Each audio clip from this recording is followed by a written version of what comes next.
नमस्कार। मैं आपका दोस्त साथियों। ये मैंने एक नया चैनल बनाया है जिस पर मैं आप लोगों को पेंशन से जुड़ी हर वो खबर दूंगा जो आप लोगों के लिए बहुत महत्वपूर्ण है। और अगर अभी तक आपने इस चैनल को सब्सक्राइब नहीं किया है तो इस चैनल को जल्दी सब्सक्राइब कर लें। तो चलिए वीडियो शुरू करते हैं। आज हम सीधे आपके सरोकारों से जुड़ी उस सबसे बड़ी खबर पर से पर्दा उठाने जा रहे हैं जिसका इंतजार देश के 65 लाख से ज्यादा EPS 75 पेंशन धारक अपनी धड़कनें थाम कर रहे हैं। ये केवल एक खबर नहीं बल्कि उन करोड़ों आंखों में बसी उम्मीद की कहानी है।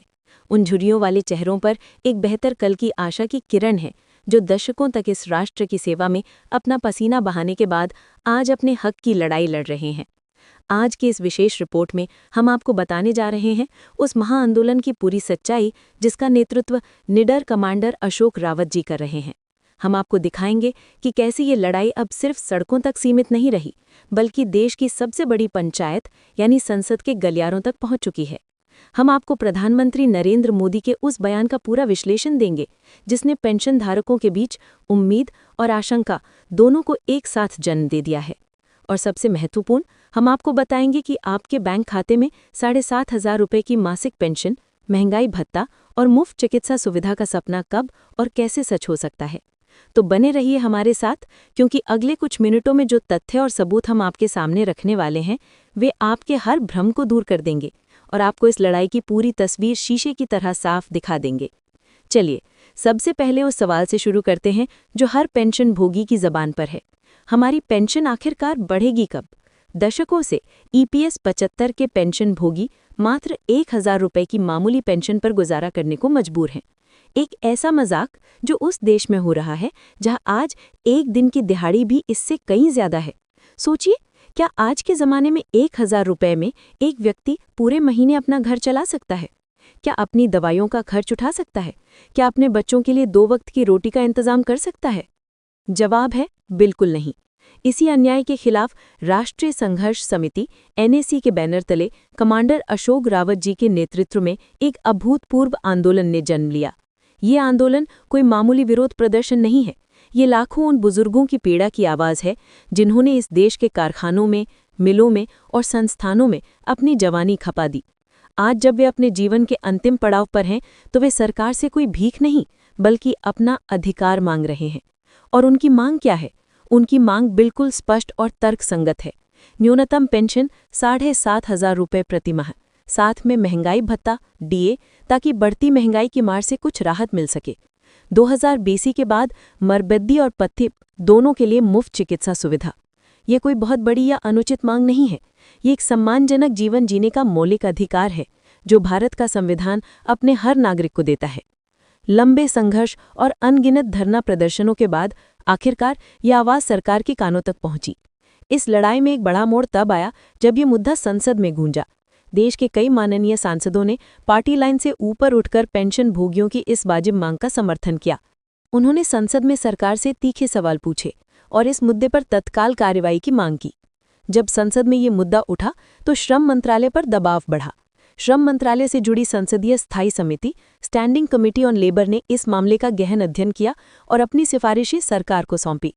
आपको जानकर खुशी होगी कि इस समिति ने भी माना कि 1,000 रुपये की पेंशन अमानवीय है और इसे तत्काल बढ़ाया जाना चाहिए। समिति ने न्यूनतम पेंशन को बढ़ाकर 7,500 रुपये प्रति माह करने की पुरजोर सिफारिश की है। ये पेंशन भोगियों के आंदोलन की एक बहुत बड़ी नैतिक और वैधानिक जीत है। इस भारी दबाव के बीच कर्मचारी भविष्य निधि संगठन यानी EPFO के केंद्रीय न्यासी बोर्ड CBT की बैठक का इंतजार सभी को है। सूत्रों के अनुसार आने वाली CBT की बैठक के एजेंडे में पेंशन वृद्धि का प्रस्ताव प्रमुखता से शामिल किया गया है। कहा जा रहा है कि EPFO ने भी आंतरिक रूप से पेंशन को 1,000 रुपये से बढ़ाकर 7,500 रुपये प्रतिमाह करने का प्रस्ताव तैयार कर लिया है। ये प्रस्ताव अब वित्त मंत्रालय और प्रधानमंत्री कार्यालय की अंतिम मंजूरी का इंतजार कर रहा है। यहाँ तक तो सब अच्छा लग रहा है, लेकिन अब कहानी में एक नया मोड़ आता है। प्रधानमंत्री नरेंद्र मोदी जी ने हाल ही में एक बयान दिया जिसमें उन्होंने पेंशन भोगियों की समस्याओं के प्रति अपनी सरकार की संवेदनशीलता का जिक्र किया। उन्होंने आश्वासन दिया कि सरकार इस मुद्दे पर गंभीरता से विचार कर रही है और जल्द ही एक सकारात्मक निर्णय लेगी। लेकिन उनके बयान से एक और बात निकलकर सामने आई जिसने पेंशन भोगियों की चिंता बढ़ा दी है। सरकार के सूत्रों का कहना है कि राजकोषीय घाटे और आर्थिक बोझ को देखते हुए सरकार पेंशन को एक साथ 1,000 रुपये से बढ़ाकर 7,500 रुपये करने के पक्ष में नहीं है। इसके बजाय सरकार एक चरणबद्ध तरीके से पेंशन बढ़ाने का प्रस्ताव ला सकती है। इस प्रस्ताव के अनुसार पहले चरण में न्यूनतम पेंशन को 1,000 रुपये से बढ़ाकर 1,200 या 1,500 रुपये किया जा सकता है। इसके बाद अगले चरण में इसे 2,000 रुपये तक बढ़ाया जा सकता है और फिर धीरे धीरे इसे और ऊपर ले जाया जाएगा। सरकार का तर्क है कि इससे सरकारी खजाने पर एकमुश्त बड़ा बोझ नहीं पड़ेगा और पेंशन भोगियों को भी तत्काल कुछ राहत मिल जाएगी। लेकिन राष्ट्रीय संघर्ष समिति और कमांडर अशोक रावत जी ने इस प्रस्ताव को सिरे से खारिज कर दिया है। उनका कहना है कि ये ऊंट के मुंह में जीरा देने जैसा है। 100 या 150 रुपए की मामूली बढ़ोतरी आज की कमरतोड़ महंगाई में कोई मायने नहीं रखती। ये पेंशन भोगियों के जख्मों पर मरहम लगाने के बजाय नमक छिड़कने जैसा होगा। कमांडर अशोक रावत जी ने एक बड़े ऐलान में स्पष्ट कर दिया है कि उन्हें 7,500 की न्यूनतम पेंशन, महंगाई भत्ते और चिकित्सा सुविधा से कम कुछ भी मंजूर नहीं है।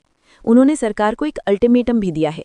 उन्होंने कहा है कि अगर अक्टूबर महीने तक सरकार उनकी मांगों को पूरी तरह से स्वीकार नहीं करती है तो देश भर के लाखों पेंशनभोगी दिल्ली कूच करेंगे।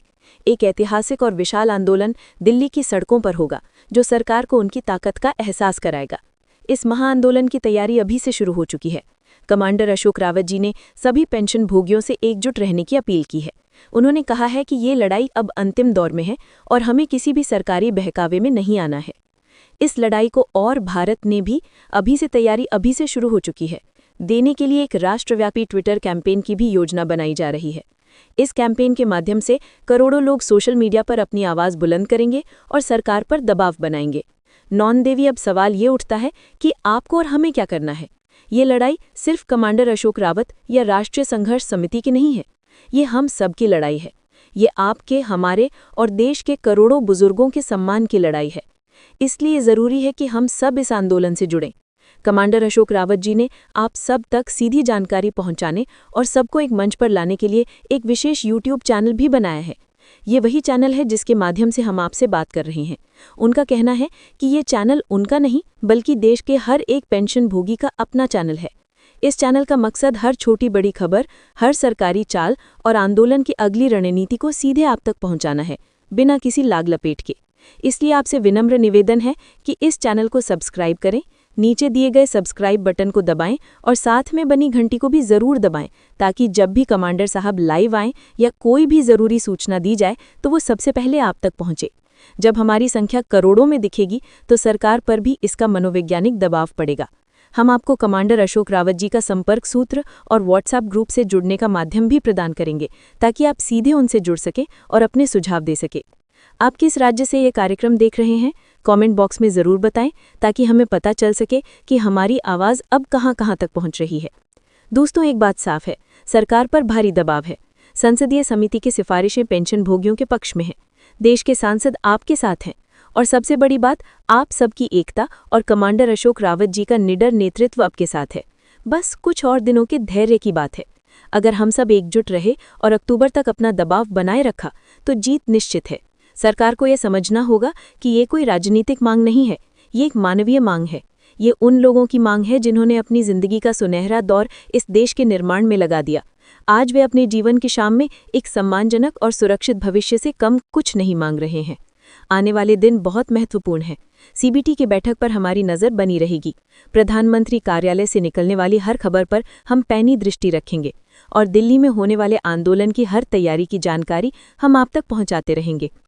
खबरों के अनुसार कुछ पेंशन भोगियों के खाते में बढ़ी हुई पेंशन यानी 100 या 1500 रुपये आने भी शुरू हो गए हैं। अगर आपके साथ भी ऐसा हुआ है या आपके किसी परिचित को बढ़ी हुई पेंशन मिली है तो कमेंट में ज़रूर बताएं। ये जानकारी हमारे लिए बहुत महत्वपूर्ण हो सकती है। अंत में मैं बस इतना ही कहना चाहूँगा कि उम्मीद का दामन मत छोड़िए। ये लड़ाई सच्चाई और हक की है और ऐसी लड़ाई में जीत हमेशा सच्चाई की ही होती है। हमें पूरा विश्वास है कि अप्रैल 2025 से पहले या शायद उससे भी बहुत पहले आपके खाते में 7,500 रुपये की पेंशन आने का सपना ज़रूर साकार होगा। आपकी क्या राय है? क्या सरकार को एक मुश्त 7,500 रुपये देने चाहिए या चरणबद्ध तरीके से पेंशन बढ़ानी चाहिए? आपकी अगली रणनीति क्या होनी चाहिए? अपने विचार हमें कमेंट बॉक्स में ज़रूर बताएं। आपके हर कमेंट को कमांडर अशोक रावत जी तक पहुंचाया जाएगा। इस महत्वपूर्ण जानकारी को देश के हर एक पेंशन भोगी तक पहुंचाना आपकी जिम्मेदारी है। इस वीडियो को अपने सभी व्हाट्सएप ग्रुपों में अपने सभी दोस्तों और रिश्तेदारों के साथ साझा करें। ज्ञान ही शक्ति है, और जब हर पेंशन भोगी इस लड़ाई की पूरी सच्चाई से वाकिफ होगा तो हमारी ताकत कई गुना बढ़ जाएगी। अगली ब्रेकिंग न्यूज़ के साथ हम जल्द ही हाजिर होंगे। तब तक के लिए एकजुट रहिए।